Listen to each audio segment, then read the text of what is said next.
বহু বছর আগের কথা। দামেস্ক শহরের এক কোণে বাস করতেন ইউসুফ নামের এক যুবক। বয়স তার ২৬। বাবা মারা গিয়েছিলেন যখন তার বয়স মাত্র ১২ বছর। তখন থেকেই সংসারে ভার তার কাঁধে। মা আর ২ ছোট বোনের দায়িত্ব নিতে হয়েছিল তাকে। ইউসুফের বাবা ছিলেন একজন সাধারণ কাপড় ব্যবসায়ী। মৃত্যুর সময় তিনি ছেলেকে একটি কথাই বলে গিয়েছিলেন, বাবা, দুনিয়ার সম্পদ কম থাকুক, কিন্তু তোমার আমানত যেন কখনো নষ্ট না হয়। আল্লাহ আমানতদারদের ভালোবাসেন। এই কথাটি ইউসুফের হৃদয়ে গেঁথে গিয়েছিল পাথরে খোদাই করা অক্ষরের মতো। বড় হয়ে ইউসুফ বাবার ব্যবসায় চালিয়ে যেতে থাকল। ছোট একটি দোকান, যেখানে সে কাপড় বিক্রি করত। ব্যবসা তেমন বড় ছিল না, কিন্তু ইউসুফ ছিল অত্যন্ত সৎ। ক্রেতাকে কখনো ঠকাতো না, ওজনে কম দিত না, আর কাপড়ের দোষত্রুটি লুকিয়ে রাখত না। এজন্য বাজারে তার সুনাম ছড়িয়ে পড়েছিল। মানুষ বলত, ইউসুফের দোকান থেকে কিনলে ঠকার ভয় নেই। কিন্তু সততার পথ সবসময় সহজ হয় না। একদিন এক ধনী ব্যবসায়ী, নাম তার হাকিম বিন সালিহ, ইউসুফের দোকানে এলেন প্রচুর কাপড় কিনতে। হাকিম ছিলেন শহরের সবচেয়ে বড় বস্ত্র ব্যবসায়ী, যার কাফেলা দামেস্ক থেকে বাগদাদ, বাগদাদ থেকে কায়রো পর্যন্ত যাতায়াত করত। হাকিম ইউসুফকে বললেন, তোমার কাজকর্ম আমি লক্ষ্য করেছি। তুমি সৎ, পরিশ্রমী। আমি চাই তুমি আমার কাফেলার সাথে যোগ দাও। আমার হয়ে বাণিজ্য করবে, লাভের একটা অংশ পাবে। ইউসুফ প্রথমে দ্বিধায় পড়ল। মা আর বোনদের ছেড়ে দূর দেশে যাওয়া সহজ কথা নয়। কিন্তু হাকিম বললেন, এই কাজে অনেক বেশি আয় হবে, যা দিয়ে সে তার পরিবারের ভবিষ্যৎ সুরক্ষিত করতে পারবে। মায়ের সাথে পরামর্শ করে আর ইস্তিখারার নামাজ পড়ে ইউসুফ সিদ্ধান্ত নিল সে যাবে।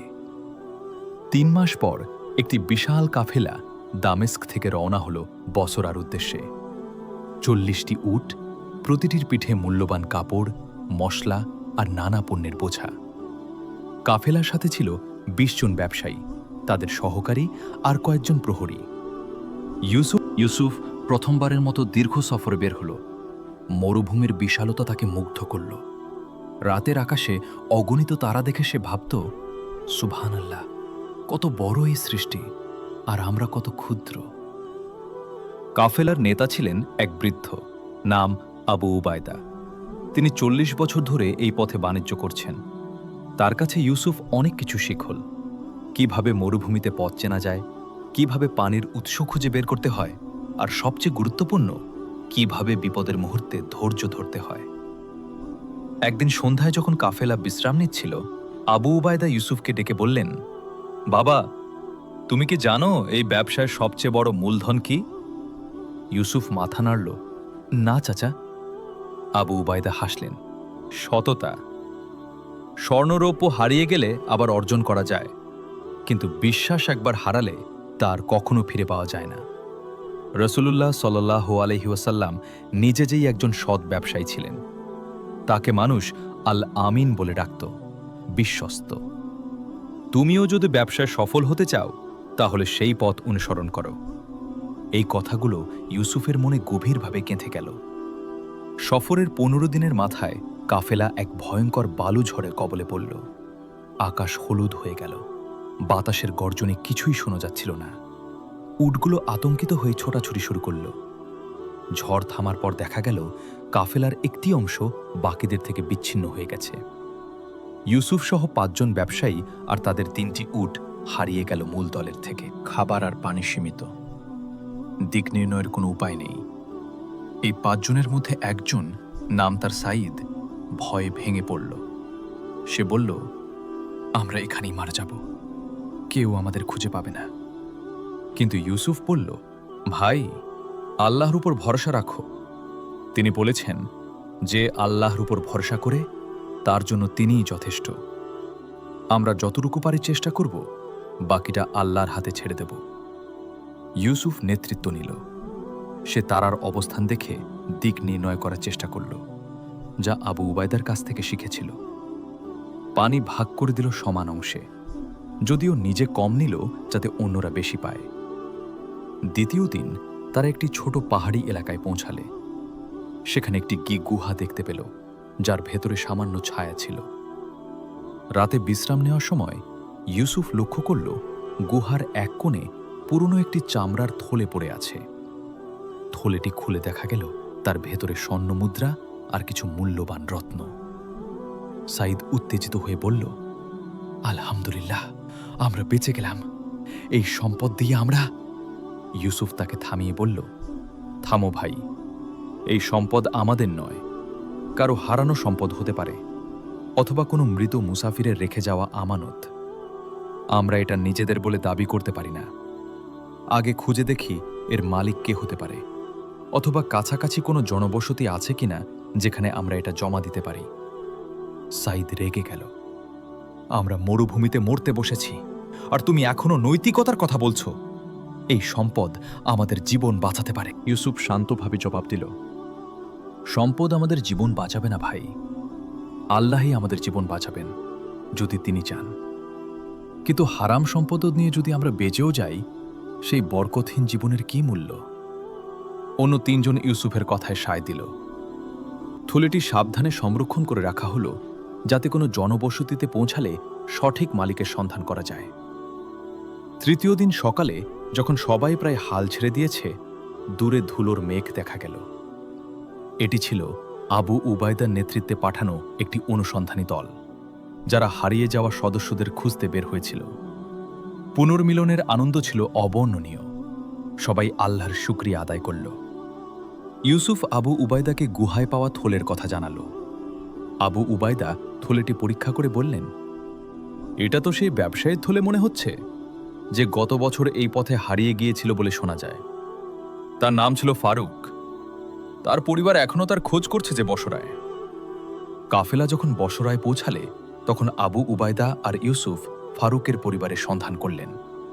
জানা গেল ফারুক মরুভূমিতে হারিয়ে গিয়ে মারা গিয়েছিলেন, আর তার বৃদ্ধ মা আর স্ত্রী সন্তানেরা অত্যন্ত দুরবস্থায় দিন কাটাচ্ছেন। যখন ইউসুফ থলেটি তাদের হাতে তুলে দিল, ফারুকের মা কেঁদে ফেললেন। তিনি বললেন, বাবা, আল্লাহ তোমাকে উত্তম প্রতিদান দিন। এই সম্পদ আমাদের নতুন জীবন দেবে। তুমি আমার ছেলের আমানত রক্ষা করেছ। কৃতজ্ঞতা স্বরূপ তারা ইউসুফকে কিছু পুরস্কার দিতে চাইলেন, কিন্তু ইউসুফ বিনয়ের সাথে প্রত্যাখ্যান করল। সে বলল, এটা তো আমার কর্তব্য ছিল মাত্র। বসরায় কাফেলা কয়েক সপ্তাহ অবস্থান করল ব্যবসার কাজে। এই সময় ইউসুফের সততার কথা শহরে ছড়িয়ে পড়ল। স্থানীয় ব্যবসায়ীরা তার সাথে লেনদেন করতে আগ্রহী হয়ে উঠল। একদিন এক বৃদ্ধ আলেম শায়েখ আবদুল্লাহ ইউসুফের সাথে দেখা করতে এলেন। তিনি বললেন, যুবক, তোমার সম্পর্কে অনেক শুনেছি। তুমি নাকি মরুভূমিতে পাওয়া সোনা নিজের না রেখে প্রকৃত মালিককে ফিরিয়ে দিয়েছে। ইউসুফ লজ্জিতভাবে মাথা নত করে বলল, এটা তো স্বাভাবিক কাজ শায়েখ, এতে বিশেষ কিছু নেই। শায়েখ আবদুল্লাহ হাসলেন, না বাবা, এই যুগে এটা অস্বাভাবিক। মানুষ আজকাল সামান্য লাভের জন্য মিথ্যা বলে ওজনে কম দেয়, প্রতারণা করে। অথচ কুরআনে আল্লাহ বলেছেন, তোমরা মাপে ও ওজনে ইনসাফ কায়েম করো। সূরা আর রহমান 55:9। তুমি সেই নির্দেশ পালন করেছ। এটাই তো প্রকৃত ঈমানদারের পরিচয়। শায়েখ আবদুল্লাহর সাথে ইউসুফের এক গভীর বন্ধুত্ব গড়ে উঠল। তিনি ইউসুফকে ইসলামী ফিকহ, বিশেষত ব্যবসায়িক লেনদেনের নিয়মকানুন সম্পর্কে অনেক কিছু শেখালেন। সুদের নিষিদ্ধতা, প্রতারণার ভয়াবহতা আর ন্যায্য মুনাফার গুরুত্ব। শায়েখ বলেন, একদিন রাসূলুল্লাহ সাল্লাল্লাহু আলাইহি সাল্লাম বলেছেন, সৎ ও বিশ্বস্ত ব্যবসায়ী কিয়ামতের দিন নবী, সিদ্দিক ও শহীদদের সাথে থাকবে। ভেবে দেখো বাবা, কত বড় সম্মান এটা। কিন্তু সততার পথে সব সময় বাধা আসে। বসরায় একজন ধূর্ত ব্যবসায়ী ছিল, নাম তার করিম। সে ইউসুফের বাড়তে থাকা সুনাম আর ব্যবসায় ঈর্ষান্বিত হয়ে উঠল। করিম একটি ষড়যন্ত্র করল। সে ইউসুফকে প্রস্তাব দিল একটি যৌথ ব্যবসায় বিনিয়োগ করার।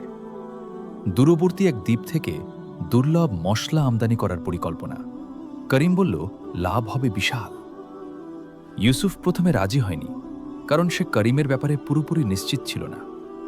কিন্তু করিম বারবার অনুরোধ করতে থাকল, আর কিছু জাল কাগজপত্র দেখিয়ে বিশ্বাস অর্জনের চেষ্টা করল। আবু উবায়দা যখন এই বিষয়ে জানলেন, তিনি ইউসুফকে সতর্ক করে বললেন, বাবা, সাবধান থেকো, করিমের সুনাম ভালো না। শোনা যায় সে আগেও কয়েকজনকে ঠকিয়েছে। ইউসুফ করিমের প্রস্তাব প্রত্যাখ্যান করল। এতে করিম অত্যন্ত ক্ষিপ্ত হল। সে প্রতিশোধ নেওয়ার সিদ্ধান্ত নিল। করিম গোপনে একটি চক্রান্ত করল।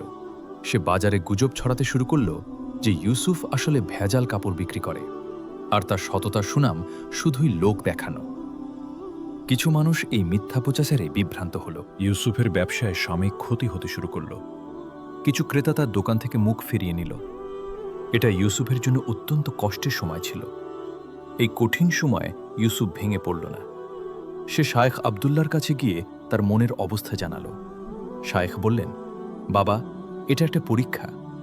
আল্লাহ কুরআনে বলেছেন, নিশ্চয়ই আমি তোমাদের পরীক্ষা করব ভয়, ক্ষুধা, ধন সম্পদ, জীবন ও ফসলের ক্ষতির মাধ্যমে, আর ধৈর্যশীলদের সুসংবাদ দাও। সূরা আল বাকারা 2:155। তিনি আরও বললেন, মিথ্যা বেশি দিন টিকে না বাবা, সত্য একদিন প্রকাশ পাবেই। তুমি শুধু ধৈর্য ধরো, আর মিথ্যার জবাব মিথ্যা দিয়ে দিও না, বরং সততার সাথে কাজ চালিয়ে যাও। ইউসুফ শায়েখের উপদেশ মেনে নিল। সে কারিমের বিরুদ্ধে কোনো প্রতিশোধ নেওয়ার চেষ্টা করল না, বরং নিজের কাজে মনোনিবেশ করতে থাকল। প্রতিটি ক্রেতার সাথে আরও বেশি সততা আর ভালো ব্যবহার প্রদর্শন করতে লাগল। কয়েক সপ্তাহ পর ঘটনার মোড় ঘুরল। কারিমের সেই ভুয়া মশলা ব্যবসার প্রতারণা ধরা পড়ল। এক ক্রেতা, যাকে কারিম প্রতারিত করেছিল, বাজারে সবার সামনে তার আসল রূপ ফাঁস করে দিল। জানা গেল কারিম আগেও এমন অনেক প্রতারণা করেছে, আর ইউসুফের বিরুদ্ধে গুজব ছড়ানো তারই কাজ ছিল। বাজারের মানুষ ইউসুফের কাছে ক্ষমা চাইতে এলো। ইউসুফ তাদের কোনো কটু কথা বলল না, বরং হাসি মুখে বলল, আল্লাহ ক্ষমাশীল, আমিও ক্ষমা করে দিলাম। আসুন আমরা আবার আগের মতো লেনদেন করি। এই ঘটনার পর ইউসুফের সুনাম আরও বেড়ে গেল। মানুষ শুধু তার সততাই নয়, তার ধৈর্য আর ক্ষমাশীলতাকেও প্রশংসা করতে লাগল। সময় গড়িয়ে যেতে লাগল। ইউসুফের ব্যবসা ধীরে ধীরে সমৃদ্ধ হতে থাকল। আবু উবায়দা বৃদ্ধ হয়ে যাচ্ছিলেন, আর তিনি ইউসুফকে কাফেলার নেতৃত্বের দায়িত্ব দেওয়ার কথা ভাবলেন। একদিন তিনি ইউসুফকে ডেকে বললেন, বাবা, আমি চাই তুমি এখন থেকে কাফেলার নেতৃত্ব দাও। আমার বয়স হয়ে গেছে, আর তোমার মধ্যে আমি সেই গুণাবলী দেখি যা একজন ভালো নেতার থাকা দরকার: সততা, ধৈর্য আর মানুষের প্রতি সহানুভূতি। ইউসুফ প্রথমে দ্বিধায় পড়ল, এত বড় দায়িত্ব নেওয়ার যোগ্যতা তার আছে কিনা তা নিয়ে। কিন্তু আবু উবায়দা আর শায়েখ আবদুল্লাহ উভয়ই তাকে উৎসাহিত করলেন। শায়েখ বললেন, বাবা, নেতৃত্ব একটা আমানত। রাসূলুল্লাহ সাল্লাল্লাহু আলাইহি ওয়াসাল্লাম বলেছেন, তোমাদের প্রত্যেকেই দায়িত্বশীল, আর প্রত্যেককে তার দায়িত্ব সম্পর্কে জিজ্ঞাসা করা হবে। তুমি যদি ন্যায়পরায়ণতার সাথে এই দায়িত্ব পালন করো, তাহলে এটা তোমার জন্য কল্যাণের কারণ হবে। ইউসুফ রাজি হল। সে নতুন দায়িত্ব গ্রহণ করল অত্যন্ত বিনয় আর দায়িত্ববোধের সাথে। কাফেলার নেতা হিসেবে ইউসুফ তার ন্যায়পরায়ণতার পরিচয় দিতে লাগল। সে প্রতিটি ব্যবসায়ীর সাথে ন্যায্য আচরণ করত, লাভের ভাগ সঠিকভাবে বন্টন করত, আর কখনো নিজের স্বার্থকে অন্যদের উপর প্রাধান্য দিত না। একবার এক নতুন সহকারী ব্যবসায়ী, নাম তার তারিক, একটি বড় ভুল করে ফেলল। সে ভুলবশত একটি গুরুত্বপূর্ণ চুক্তির শর্ত ভুলভাবে বুঝে বিশাল ক্ষতির সম্মুখীন করে ফেলল পুরো কাফেলাকে। অন্যান্য ব্যবসায়ীরা তারিককে কঠোর শাস্তি দেওয়ার দাবি জানালো, এমনকি তাকে কাফেলা থেকে বহিষ্কার করার কথাও বলল। কিন্তু ইউসুফ ভিন্নভাবে চিন্তা করল।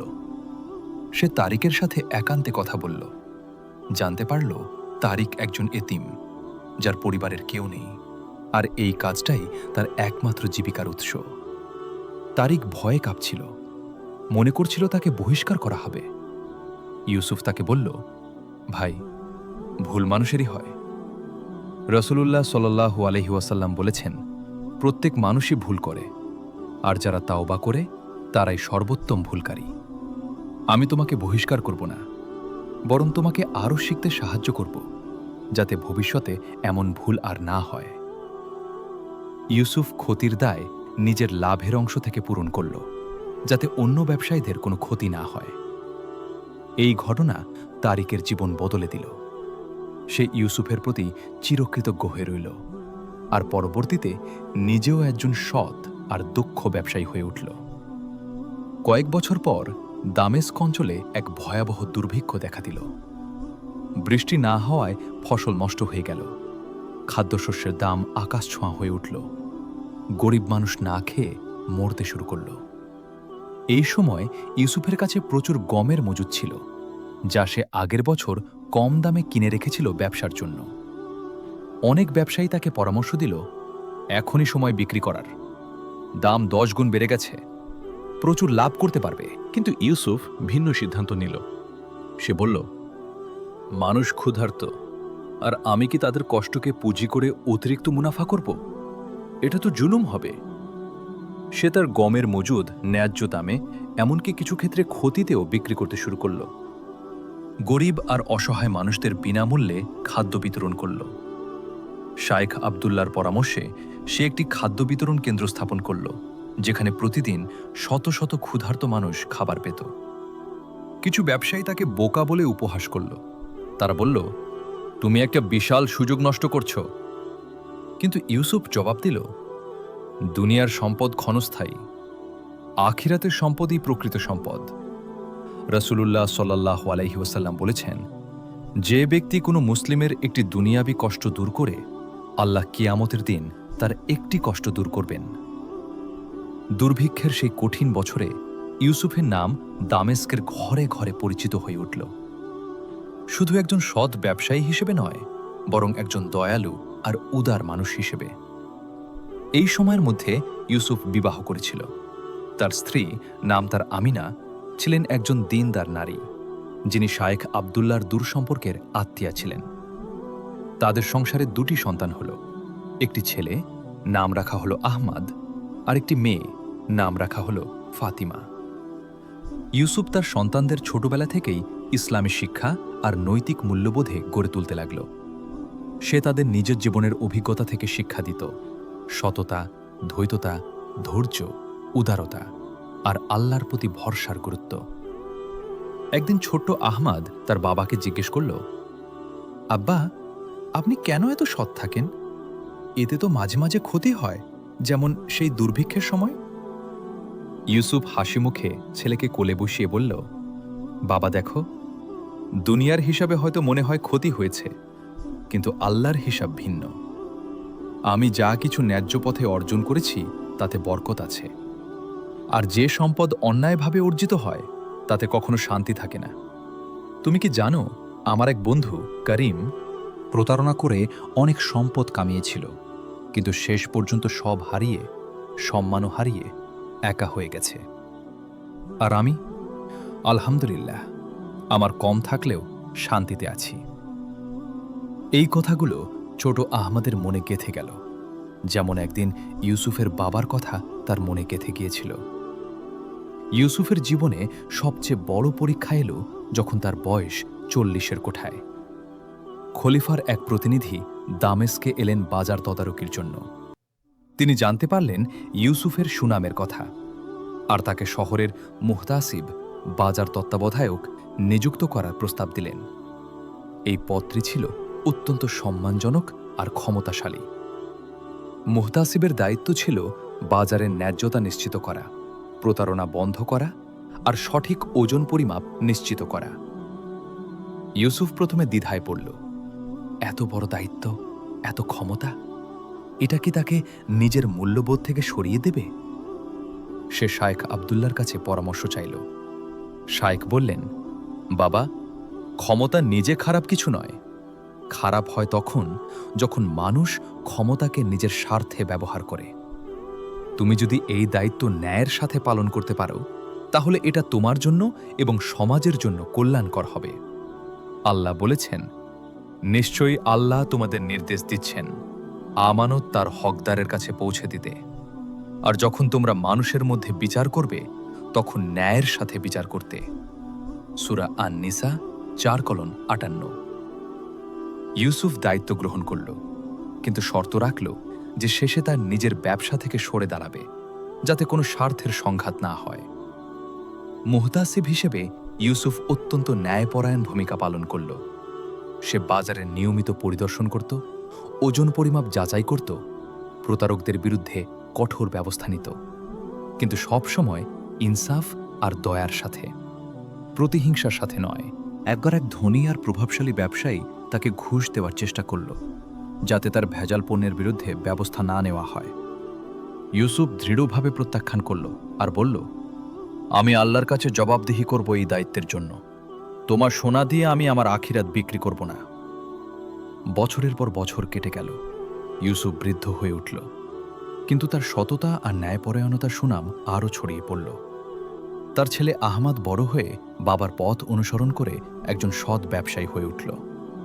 মেয়ে ফাতিমা একজন আলিমার কাছে ইসলামী শিক্ষা লাভ করে নিজেও একজন শিক্ষিকা হয়ে উঠল, যিনি মেয়েদের কুরআন আর দ্বীন শেখাতেন। জীবনের শেষ দিকে ইউসুফ একদিন তার সন্তান আর নাতি-নাতনিদের ডেকে বলল, আমার জীবনে আমি অনেক ওঠানামা দেখেছি, দারিদ্র্য দেখেছি, সমৃদ্ধি দেখেছি, প্রতারণার শিকার হয়েছি, আবার সম্মানও পেয়েছি, কিন্তু একটা জিনিস আমি কখনো ছাড়িনি, সততা আর আল্লাহর প্রতি ভরসা। সে আরও বলল, মনে রেখো বাবারা, দুনিয়ার এই জীবন ক্ষণস্থায়ী। আমরা এখানে শুধু মুসাফির। যা কিছু আমরা অর্জন করি তার হিসাব একদিন আল্লাহর কাছে দিতে হবে। তাই সব সময় ন্যায়ের পথে থেকো, আমানত রক্ষা করো আর মানুষের প্রতি দয়ালু হও। এটাই প্রকৃত সাফল্যের পথ। ইউসুফ তার জীবদশায় অনেক মসজিদ, মাদ্রাসা আর গরিবদের জন্য খাদ্য বিতরণ কেন্দ্র প্রতিষ্ঠা করেছিল। তার মৃত্যুর পরও এই সাদকায়ে জারিয়া থেকে মানুষ উপকৃত হতে থাকল, আর ইউসুফের জন্য নেকির ভাণ্ডার বৃদ্ধি পেতে থাকল। এই গল্পটি আমাদের কয়েকটি গুরুত্বপূর্ণ শিক্ষা দেয়। ১. সততা সর্বদা পুরস্কৃত হয়। যদিও তাৎক্ষণিকভাবে তা কঠিন মনে হতে পারে, দীর্ঘমেয়াদে সততাই প্রকৃত সাফল্যের চাবিকাঠি। রাসূলুল্লাহ সাল্লাল্লাহু আলাইহি ওয়াসাল্লাম বলেছেন, তোমরা সত্য কথা বলো, কেননা সত্য নেকির দিকে পরিচালিত করে আর নেকি জান্নাতের দিকে পরিচালিত করে। সহিহ বুখারী। ২. আমানতদারিতা ইসলামের মৌলিক শিক্ষা। যা কিছু আমাদের কাছে গচ্ছিত রাখা হয় তা যথাযথভাবে ফিরিয়ে দেওয়া আমাদের দায়িত্ব। ৩. ধৈর্য পরীক্ষার মধ্য দিয়ে আসে। জীবনে কষ্ট, প্রতারণা আর ভুল বোঝাবুঝি আসবেই, কিন্তু ধৈর্যশীল ব্যক্তিরাই শেষ পর্যন্ত বিজয়ী হয়। ৪. দুনিয়ার সম্পদের চেয়ে আখিরাতের সম্পদ মূল্যবান। যেমন ইউসুফ দুর্ভিক্ষের সময় অতিরিক্ত মুনাফার চেয়ে মানুষের কল্যাণকে প্রাধান্য দিয়েছিল। ৫. ক্ষমতা ও দায়িত্ব আমানত। যে কোনো পদ বা ক্ষমতা পেলে তা ন্যায়ের সাথে ব্যবহার করা উচিত, নিজের স্বার্থে নয়। ৬. ক্ষমাশীলতা মহৎ গুণ। যারা আমাদের ক্ষতি করে তাদের প্রতিও ক্ষমাশীল হওয়া উচিত, যেমন ইউসুফ কারিমকে ক্ষমা করেছিল। আল্লাহ আমাদের সবাইকে সততা, ধৈর্য আর তাকওয়ার পথে চলার তৌফিক দান করুন। আমিন। ভিডিওটি ভালো লাগলে অবশ্যই আমাদের চ্যানেলটি সাবস্ক্রাইব করবেন এবং আপনার মূল্যবান মতামতটি কমেন্ট বক্সে জানাতে ভুল করবেন না। ধন্যবাদ।